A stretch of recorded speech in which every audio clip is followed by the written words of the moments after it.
आप लोगों को बोर्ड विजिबल है? Yes ma'am. तो आज हम सबसे पहले कुछ इम्पोर्टेंट यूनिट कन्वर्जन देखेंगे जो हमारे थर्मोडायनेमिक्स में यूज होते हैं। मेनली कुछ ऐसे इम्पोर्टेंट कन्वर्जन होते हैं जो आपके न्यूमेरिकल्स में आते हैं। जैसे फॉर एग्जांपल अगर आपको जूल दे रखी हो, जैसे कैलोरी पूछे, आपको प्रेशर दे रखा हो पास्कल में पूछे, या वॉल्यूम दे रखी हो मीटर क्यूब लीटर में, इनका इंटर कन्वर्जन हमें कल पर ये आना चाहिए। तो सबसे पहले हम वॉल्यूम का देखते हैं। तो वॉल्यूम की जो सिंपलेस्ट यूनिट होती है लीटर। ठीक। अब लीटर को हम मीटर क्यूब में कन्वर्ट कर सकते हैं, तो हमारा 1 मीटर क्यूब किसके इक्वल होता है?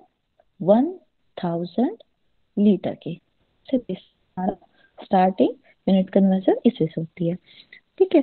अब आपको पता है कि 1 मीटर में कितने डेसीमीटर होते हैं? 10 डेसीमीटर होते हैं। ठीक।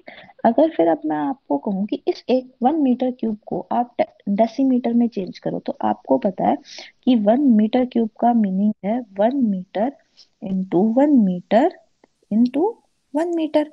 है ना? अब 1 मीटर की वैल्यू कितनी है? 10 डेसीमीटर। तो यहाँ पुट कर दे हम, तो ये किसके इक्वल हो जाएगा? 10 decimetre into 10 decimetre into 10 decimetre. अब एक बात तो देखो, 1 मीटर क्यूब किसके इक्वल था? 1000 लीटर के। और अगर हम डेसीमीटर में चेंज करें तो ये कितना हो गया? 1000 डेसीमीटर क्यूब। अब ये भी किसके इक्वल आ गया? 1000 लीटर की। तो यानी 1000 से 1000 कैंसिल, यानी 1 डेसीमीटर क्यूब किसके इक्वल है? 1 लीटर के। तो हमारे पास दो कन्वर्जन आ गए। फर्स्ट तो क्या आ गया कि 1 metre cube is equal to 1000 litre. Second conversion क्या आ गया? 1 decimetre cube is equal to 1 litre. अच्छा, अब कई बार हमसे ये पूछते हैं कि आप लीटर को चेंज करो किसमें? सेंटीमीटर क्यूब में। सेंटीमीटर सीजीएस यूनिट है, तो सेंटीमीटर क्यूब में भी चेंज करा लेते हैं। अब आपको ये पता है कि 1 मीटर में कितने सेंटीमीटर होते हैं? 100 सेंटीमीटर होते हैं। है ना? अब मुझे कितने निकालने हैं कि 1 मीटर क्यूब में कितने सेंटीमीटर क्यूब होंगे। ठीक है। और वो जितने सेंटीमीटर क्यूब आएंगे उसे मैं किसके इक्वल रख दूंगी? 1000 लीटर के। ठीक है। तो अब 1 मीटर क्यूब में सबसे पहले निकालना है कि सेंटीमीटर क्यूब कितने हैं। अब आपको पता है 1 मीटर क्यूब का मीनिंग क्या है? 1 metre into 1 metre into 1 metre. ठीक। तो 1 मीटर में कितने हैं? 100। तो हम ये लिख सकते हैं 1 मीटर क्यूब को 100 सेंटीमीटर इंटू में 100 सेंटीमीटर इंटू में 100 सेंटीमीटर। और ये किसके इक्वल आ गया? 1000 लीटर। अब देखो ये कितने जीरो हैं? 10 की पावर 6। देखो 1 2 3 4 5 6, 10 की पावर 6 सेंटीमीटर क्यूब किसके इक्वल आ रहा है? 1000 लीटर की। और ये क्या है? 10 की पावर 3। तो हम ये लिख सकते हैं कि 10 की power 3 centimetre cube will be equal to 1 litre. है ना? और अगर हमें मान लो हमें क्या लिखना है कि 1 सेंटीमीटर क्यूब कितने के इक्वल है? 1 सेंटीमीटर क्यूब। अब देखो यहाँ ये मल्टीप्लाई में है तो नीचे जाके क्या हो जाएगा? माइनस, नीचे चला जाएगा डिवाइड में। है ना? और देखो 10 की पावर -3 लीटर बन जाएगा। और आपको पता है कि 10 की पावर -3 लीटर किसके इक्वल होता है? 1 मिलीलीटर के। है ना?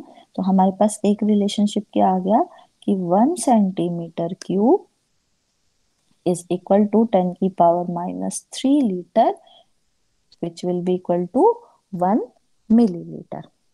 ठीक है। तो ये सारे आपके वॉल्यूम में यूज होते हैं, वॉल्यूम की यूनिट कन्वर्जन में यूज होते हैं। आया समझ में? मैम। फिर नेक्स्ट जो हमें मेनली कन्वर्ट करना होता है वो होता है प्रेशर। ठीक। सबसे पहले हम देखते हैं प्रेशर, हमें पता है क्या होता है, प्रेशर का फॉर्मूला पता है क्या होता है, फोर्स अपॉन एरिया, ये फॉर्मूला होता है। अब फोर्स की यूनिट क्या होती है, न्यूटन, एरिया की मीटर स्क्वायर यूनिट होगी। ठीक है, तो हम इसको लिख सकते हैं न्यूटन पर मीटर स्क्वायर, यानी फोर्स की फर्स्ट यूनिट एसआई यूनिट है हमारे पास सी। अब इस यूनिट का हमने एक नाम रख दिया 1 पास्कल। ठीक, 1 पास्कल किसके इक्वल हो गई, न्यूटन मीटर पर स्क्वायर। तो सबसे पहले तो हमारे पास यही आ गया इंपॉर्टेंट जो हमारा कन्वर्जन है, सबसे पहले ये आ गया। अच्छा, अब क्या होता है, और हम यूनिट्स जो यूज करते हैं, जो मेनली हम यूनिट यूज करते हैं, वो क्या होती है हमारी एटमॉस्फेयर।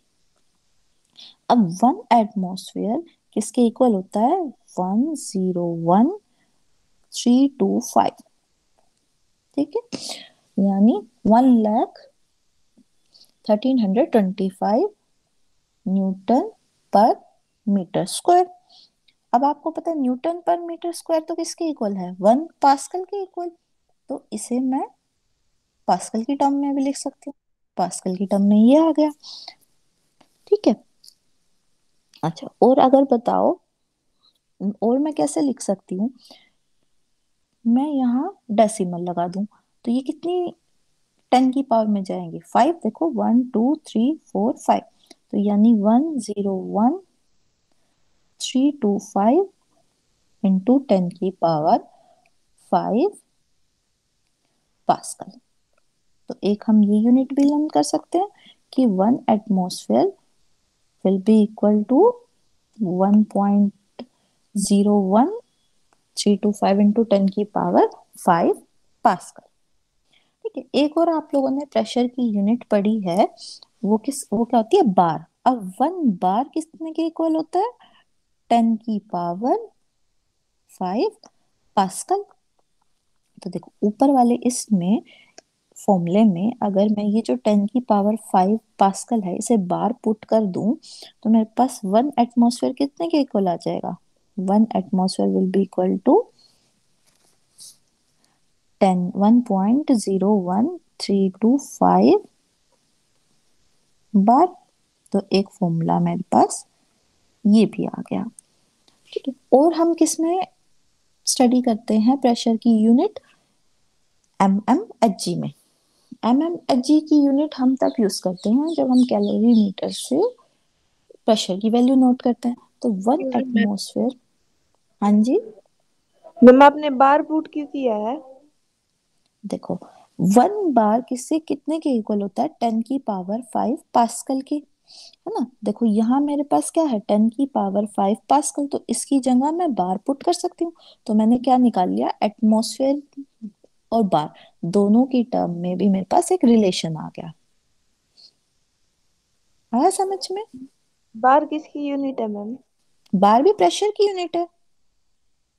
Okay ma'am. ठीक है, एटमॉस्फेयर, बार, पास्कल, ये सब प्रेशर की यूनिट है। ठीक है, एक और यूनिट भी है प्रेशर की, जिसको हम बोलते हैं एमएमएचजी। ठीक है, एमएमएचजी बोलते हैं। तो वो किसके इक्वल होती है, 1 atmosphere will be equal to 760 mmHg. कई बार आपको इन टर्म्स में भी दे रखा होता है, तो हम प्रेशर को एटमॉस्फेयर में कन्वर्ट कर सकते हैं। कई बार आपको जैसे कैलोरीमीटर के क्वेश्चंस देते हैं, तो उसमें आपको ये बताते हैं कि लिक्विड ने इतना राइज किया एमएमएचजी में। ठीक है, तो अब वो आप एमएमएचजी को ऐसा लगता है कि जैसे डिस्टेंस की यूनिट है, लेकिन वो भी प्रेशर की यूनिट होती है। लिक्विड का राइज बल्ब में कितना हो रहा है, उसे अगर एमएमएचजी में दे दें, तो आप इस रिलेशन को यूज करके उसे एटमॉस्फेयर में टर्न कर सकते हो। ठीक, देखो प्रेशर के बाद आपकी जो मेन यूनिट आती है, यूनिट कन्वर्जन आता है, वो है एनर्जी का, है ना। क्योंकि बेसिकली थर्मोडायनेमिक्स में हम क्या चीज कैलकुलेट करते हैं, work, heat, internal energy, enthalpy, gives free energy. तो सबकी वैल्यू किसकी आएगी, एनर्जी की, यानी जूल, कैलोरी, इन सब में इनकी वैल्यू आएगी। अब हमें क्या करना पड़ता है, इनका इंटर कन्वर्जन।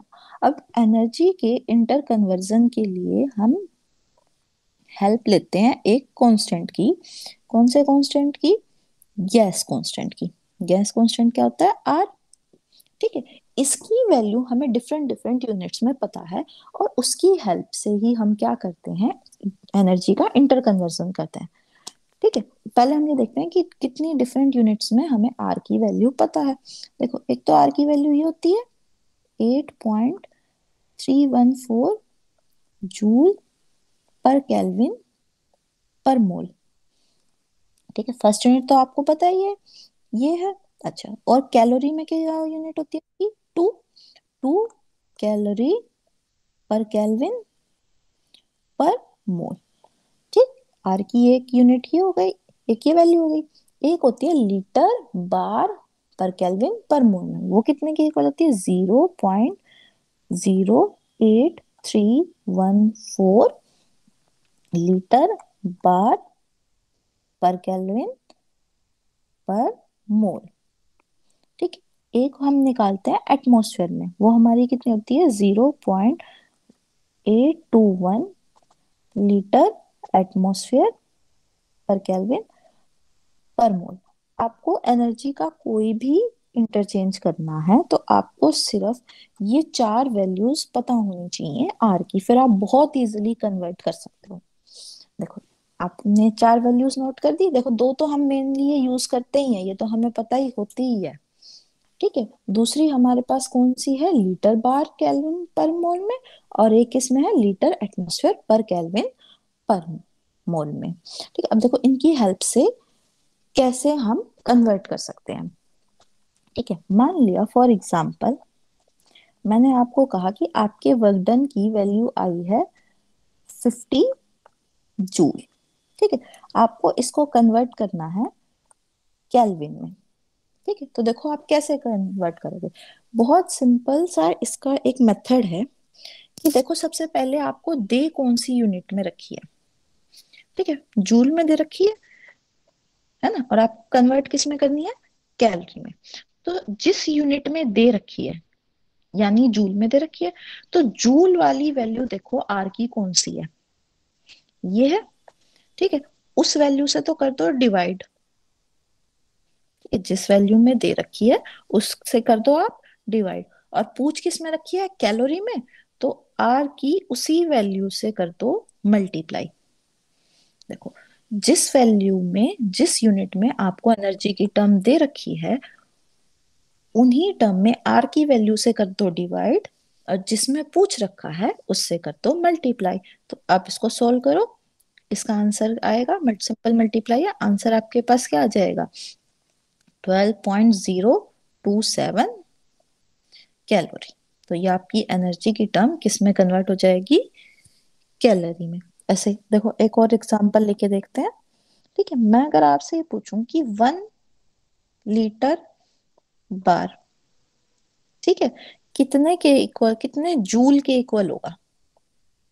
1 लीटर बार भी एनर्जी की टर्म है, जूल भी एनर्जी की टर्म। मैंने आपसे पूछा कि 1 लीटर बार कितने जूल के टर्म में होगा, मैंने आपको कोई वैल्यू दे दी, आपका आंसर आ रहा है लीटर बार में, आपको उसको जूल में कन्वर्ट करना है।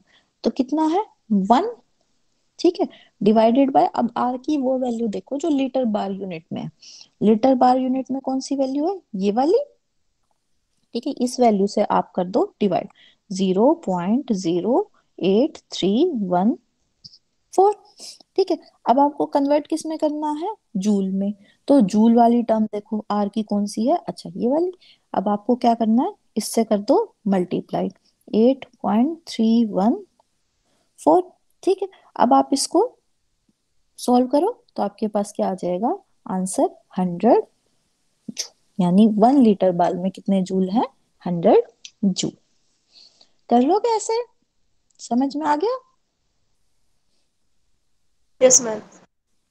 इजी है अब तो यूनिट कन्वर्जन। ठीक है, थोड़ा सा न्यूमेरिकल करो, प्रैक्टिस करो, तो आपको ये वैल्यूज भी लर्न हो जाएंगी। सिर्फ ये चार वैल्यूज लर्न होनी चाहिए। फिर आप ये देखो कि आपको एनर्जी की टर्म या वर्क की टर्म कौन सी यूनिट्स में दे रखी है, उससे कर दो डिवाइड, और जिसमें पूछ रखी है उससे कर दो मल्टीप्लाई। ठीक है।